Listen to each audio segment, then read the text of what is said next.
Muslim vote ಬ್ಯಾಂಕ್ಗೋಸ್ಕರ ಏನಾದರೂ ಈ ಥರದ ಪಾಲಿಟಿಕ್ಸು ಕಾಂಗ್ರೆಸ್ ಸರ್ಕಾರ ಬಂದಾಗ ಮಾತ್ರ ನಡೆಯುತ್ತಾ, ಅಥವಾ ಸಿದ್ದರಾಮಯ್ಯನವರು ಒನ್ ಸೈಡೆಡ್ ರಾಜಕಾರಣ ಅಥವಾ ಮುಸ್ಲಿಂ ವೋಟ್ ಬ್ಯಾಂಕ್ಗೋಸ್ಕರ ಈ ಥರ ಎಲ್ಲಾದರೂ ಮಾಡ್ತಾರೆ? ಈ ಥರ ವಿರೋಧ ಪಕ್ಷಗಳ ಆರೋಪ ಇದೆ ಅಲ್ಲಿ. ಹಾಗೆ ಎಲ್ಲರೂ ಈ ರೀತಿ ಅಂತ ಇದ್ದಾರೆ, ಎಲ್ಲರೂ ಮಾತಾಡ್ತಾ ಇದ್ದಾರೆ ಸಮಾಜದಲ್ಲಿ. ಯಾಕೆಂದರೆ 17-18ರಲ್ಲಿ ಇದೇ ರೀತಿಯ ಚಟುವಟಿಕೆಗಳನ್ನು ಆರಂಭಿಸಿದ್ರು ಇವರು. ಆಮೇಲೆ ಈ ವೀರಶೈವ ಲಿಂಗಾಯತ ಅನ್ನೋ ಭೇದ ಮಾಡಿ ಸಮಾಜ ಒಡೆದ್ರೆ,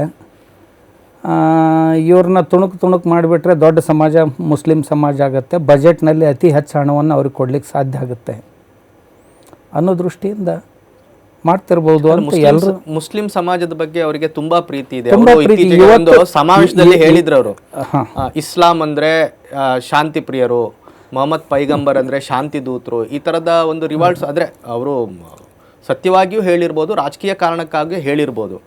ಇದನ್ನು ಭಾಳ ಟೀಕೆ ಮಾಡಿದ್ದಾರೆ BJP ಅವರು.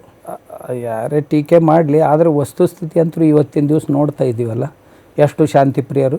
ಜಗತ್ತಿನಲ್ಲಿ ಎಷ್ಟು ಮುಸ್ಲಿಂ ರಾಷ್ಟ್ರಗಳಿವೆ.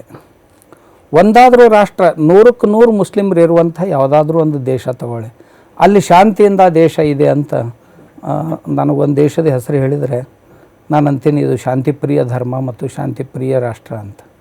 ಪಾಕಿಸ್ತಾನದಲ್ಲಿ 97% ಅವರೇ ಇದ್ದಾರೆ, 98%.